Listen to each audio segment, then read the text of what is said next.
சென்னையில் நடைபெறவுள்ள கார் பந்தயத்திற்கான அண்ணா சாலையில் அதற்கான பணிகள் நடைபெற்று வருகிறது. இதன் காரணமாக அப்பகுதியில் போக்குவரத்து நெரிசல் ஏற்பட்டிருக்கிறது.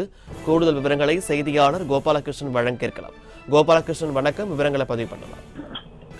பாலாஜி, வணக்கம். அதாவது சென்னையில் சர்வதேச அளவிலான ஒரு கார் பந்தய போட்டியை நடத்துவதற்கு தமிழக விளையாட்டுத்துறை கடந்த 3 மாதங்களுக்கு மேலாக பணிகளை செய்து வருகிறது.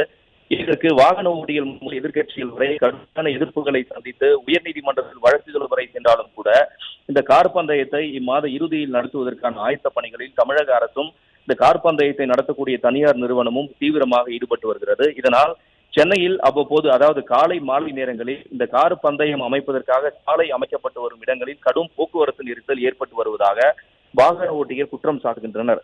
குறிப்பாக இந்த கார் பந்தயம், அதாவது இந்த ஃபார்முலா கார் பந்தயம் நடத்துவதற்கான சாலைகள் மறுவரையறை செய்யப்பட்ட சாலைகள் எதுவென்றால் சுவாமி சிவானந்த சாலை, அண்ணா சாலை, அதே போன்று கொடிமர சாலை, மீண்டும் இந்த காமராஜர் சாலை வழி ராஜாஜி சாலை வழியாக இந்த கார் பந்தயம் நடத்துவதற்கு இருபுறங்களிலும் தடுப்புகள் அமைப்பது, அதே போன்று மாடம் அமைப்பது போன்ற பணிகள் எல்லாம் தற்போது நடைபெற்று வருகிறது. இதனால் சென்னை ஓமந்தூரார் மருத்துவமனை இருக்கக்கூடிய சந்திப்பில் கடும் போக்குவரத்து நெரிசல் இன்று காலை முதல் ஏற்பட்டு வருகிறது. குறிப்பாக அந்த சென்ட்ரல் ரயில் நிலையத்திலிருந்து சிந்தாதிரிப்பேட்டை நோக்கி செல்லக்கூடிய மார்க்கத்தில் இருபுறங்களிலும் சாலை தடுப்புகளை குறுகலான பாதையில் அமைத்து விட்டதால் வாகனங்கள் திரும்ப முடியாமல் கடும் சிரமத்துக்கு உள்ளாகின்றன.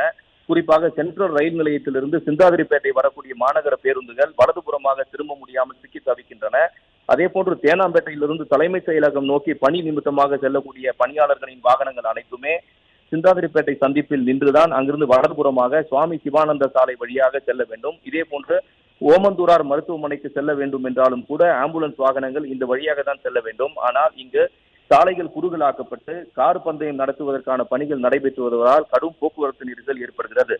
இந்த பணிகள் நடைபெற போகிறது என்று அங்கு இருக்கக்கூடிய போக்குவரத்து காவலர்களுக்கு கூட தகவலை தெரிவிக்காமல் இது போன்ற ஒரு பணியை நடத்துவதால் போக்குவரத்து நெரிசலை தவிர்க்க முடியாமலும் போக்குவரத்து நெரிசலை தீர்க்க முடியாமல் காவல்துறையினரும் திணறி வருகின்றனர்.